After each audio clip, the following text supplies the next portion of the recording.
Alright, magandang gabi po sa inyong lahat mga kababayan. Batang Maynila to it's. So, mabilisan lang po ito. Ito pong miyembro ng prosecution.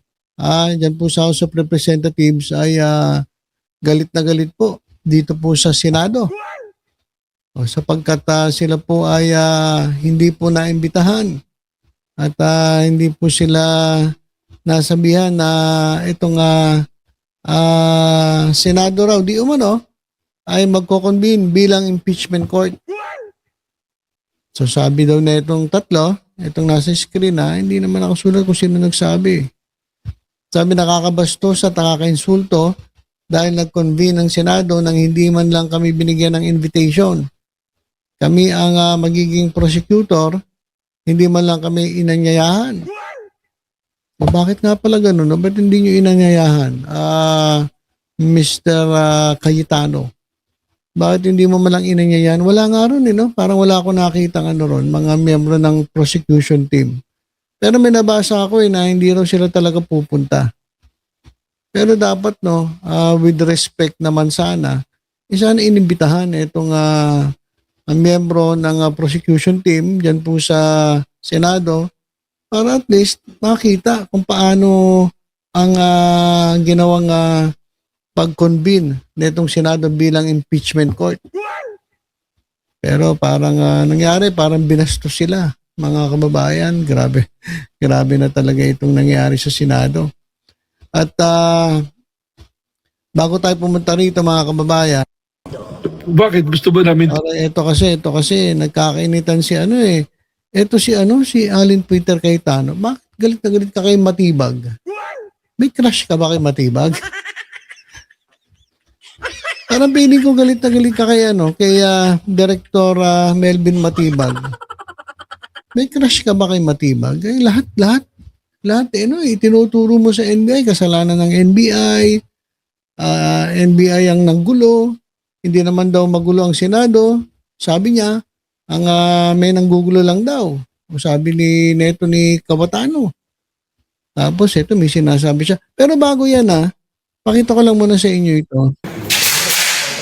Okay. Ito po yung guys ito po yung video ni Mr. Consulta. Ito mga kababayan. Ito pong nakaputi na ito. Ito yung sinasabi nilang driver na inaresto.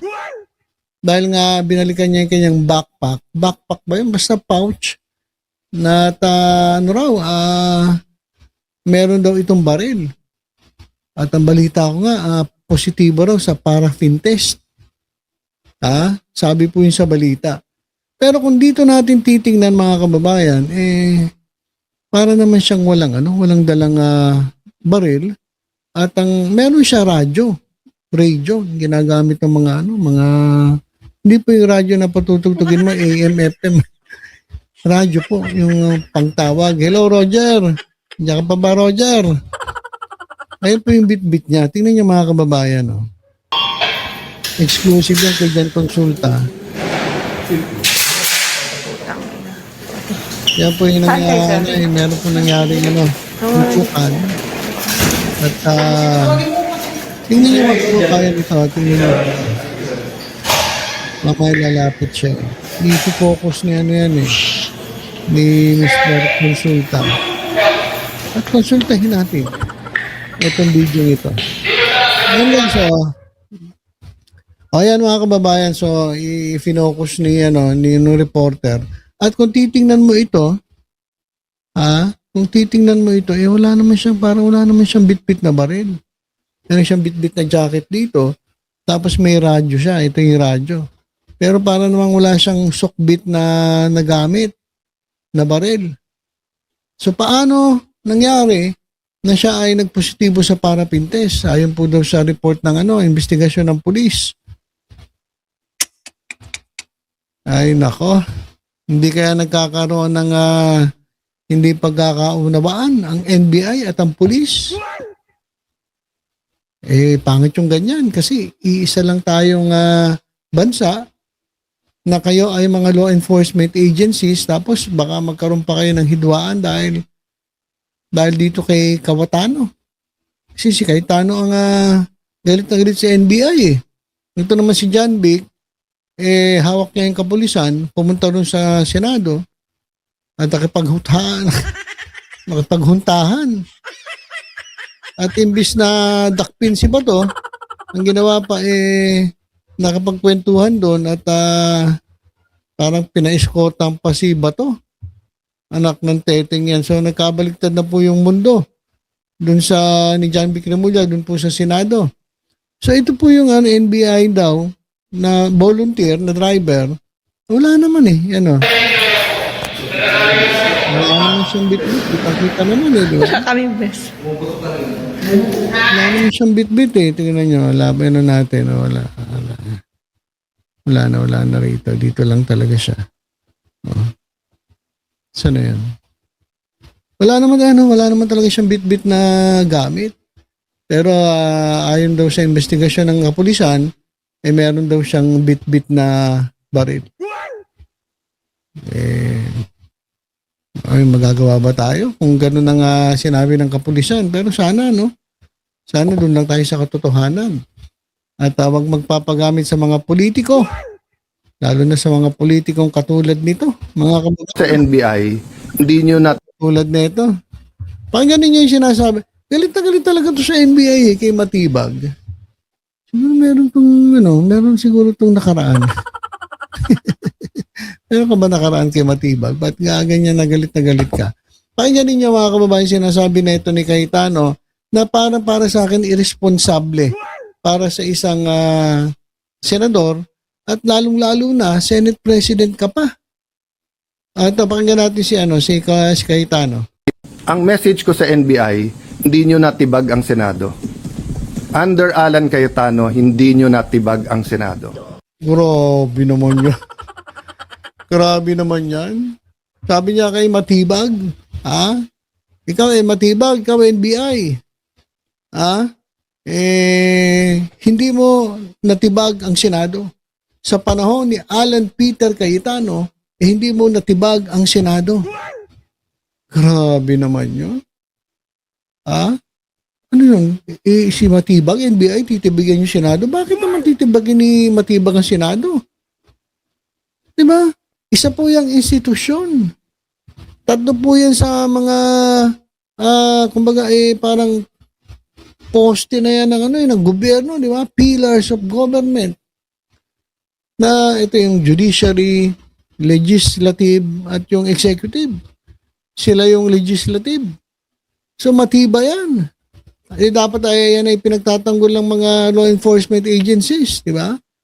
Pero ngayon itong legislative mukhang binabanatan itong si NBI at pinagbintangan pantitibagin ni Matibag. Itong Senado. Malakas naman ang loob ni Matibag kung gagawin niya yun. Para naman napaka-imposible. Ito. Ulitin natin Tapos pakinggan natin yung sagot ni Matibag. Ang message ko sa NBI, hindi nyo natibag ang Senado. Under Alan Cayetano, hindi nyo natibag ang Senado. Yabang. Under Alan Cayetano, hindi nyo natibag ang Senado. Ano sagot ni Director Matibag? Bakit gusto ba namin tibagin yung Senado? Gusto lang Tinatawanan ka lang ni Matibag. Tinatawanan ka lang ni NBI Matibag. Bakit? Bakit? Gusto ba namin tibagin ang Senado? Parang tanga naman to si Senate President. Senate President ka pa naman. Ganyan ka magsalita. Bakit kaya titibagin yung Senado? Ano mapapala niya? At meron ba siyang kakayanan para tibagin ang Senado? Anak ng teteng naman to anak ng teteng ka naman Senate President ka pa naman. Ganyan ka magsalita. Pinagtawan ng katuloy ni Matibag. Hindi nyo natibag ang Senado.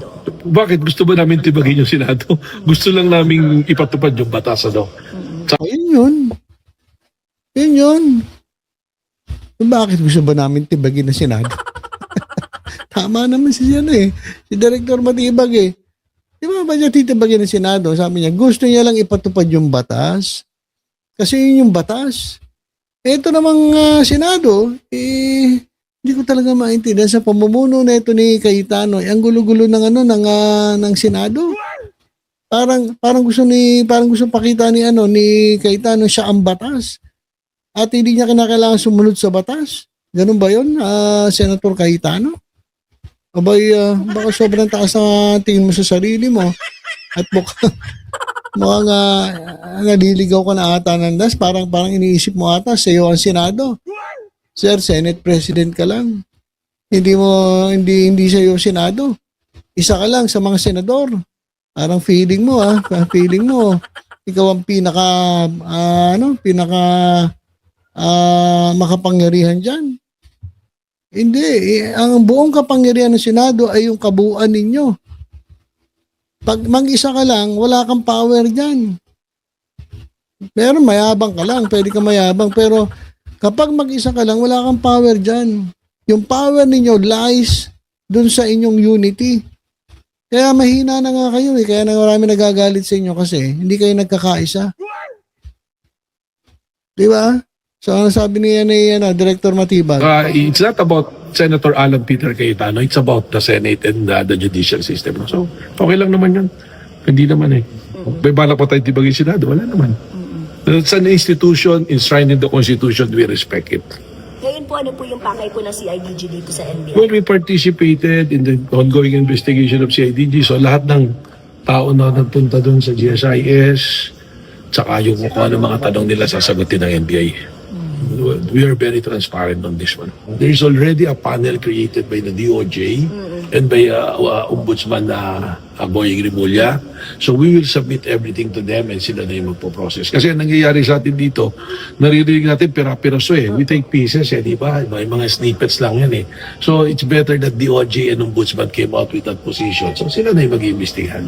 Well, nag-adabas naman na yung ICC mismo. Nasa wanted list siya ng ICC So we have a commitment to the International Criminal Court, di ba? There is ang term is residual commitment to the International Criminal Court. So, as a law enforcement, naka-monitor tayo. Do you have anything to say to SP Cayetano? Well, good luck to him, He do it day by day. So, tomorrow is another day for him. So, good luck to Senator Alan Peter Cayetano. Okay, good luck na lang daw sa'yo. Good luck na lang sa'yo, Alan Peter Cayetano. Huwag ka masyado mayabang. Sa totoo lang, nayayabangan ako dito kay Alan Peter Cayetano. Pero sabi niya, ulitin nga natin yung sinabi ni Cayetano. Ang message ko sa NBI, hindi nyo natibag ang Senado. Under Alan Cayetano, hindi nyo natibag ang Senado. Wow. Wow, yabang. Ay, yabang. Pero kanina, mga kababayan, parang tuping-tupi siya, kinakabahan siya kasi baka matanggal siya sa pagka-Senate President Pero malapit-lapit na. Hindi man nagtagumpay yung kanina, yung pagpapalit ng liderato niyan po sa Senado, sa tingin ko ay malapit-lapit na. Kasi napakanipis ng majority. Kaya nga kung ano na sino-sino na inaalok mo, inalok niya si JBR siya na pagiging majority leader, hindi naman tinanggap. Sino ba nasasama sa'yo pag ganyan ang pinagagawa mo? So mga kababayan, eto nagpakita ng kabastusan, etong Senado, ayon dito sa mga ito, na miyembro ng prosecution team, dyan po sa House of Representatives dahil di man lang sila inanyayahan. At tungkol naman dito, dito po sa driver, ng yung NBI, kita-kita naman wala naman daw itong sukbit na baril at meron radyo at yung kanyang bit-bit na jacket. At dito naman mga kababayan ay Under Alan Cayetano, hindi nyo palpal po etong si Alan Peter Cayetano kaya matibag dahil sabi nga ni Peter, ang message ko sa NBI, hindi nyo natibag ang Senado. Under Alan Cayetano, hindi nyo natibag ang Senado. sagot, Bakit? Gusto ba namin tibagin yung Senado? Gusto ilan po yun? So palpal, etong si Alan Peter Cayetano. Hindi mo natibag ang Senado. Under Alan Peter Cayetano, hindi mo natibag ang Senado. Bakit? Gusto ba namin tibagin ang Senado? Nakakatawa ka talaga, Alan Peter Cayetano. Nakakatawa ka. Okay, so ilan po muna mga kababayan sa palpal po. Itong, nayayabangan talaga ako dito kay Alan Peter Cayetano. Napakayabang. Yun, sa palpal ko tuloy kay NBI Director Matibag. Sino nga ba naman siya para tibagin ng Senado? Ano siya, loko-loko? Saka hindi mo kakayanin yun.